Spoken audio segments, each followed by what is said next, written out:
एक मौलवी साहब बयान कर रहे थे, आज हम मुकर्ररीन को सुनने के आदि हैं ना, जो यहाँ हाथ रखे और दो चार सुरे लगाए और बेरों की भरमार हो जाए, लेकिन अवाम को ना अकीदा बताए, ना अमल बताए, ना कोई दीन की सच्ची सुची बात बताए। आप भी उनके साथ खुश होते हैं, बड़ी माजरत के साथ। मैं माजरत करने के साथ ये बात अर्ज कर रहा हूँ। मौलवी साहब से बयान कर रहे थे, पूछा गया, एक उन्होंने पर्ची लिखी, वो इल्म जानते थे ना उनका।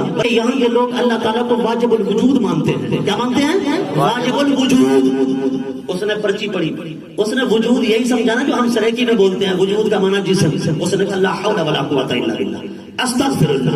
अल्लाह ताला वाजिबुल वजूद, उसका वजूद है। उसने कहा जो अल्लाह को वाजिबुल वजूद मानता है वो काफिर है। मैं कहता हूँ बताओ, मिंबर पर बिठा कर ये जाहिल है, जिन्हें पता ही नहीं वाजिबुल वजूद मानना अल्लाह को जरूरी है, और ये इस्लाम का बुनियादी अकीदा है। इसके बगैर बंदा खुद काफिर है, लेकिन वो कहते हैं मानने वाले काफिर है।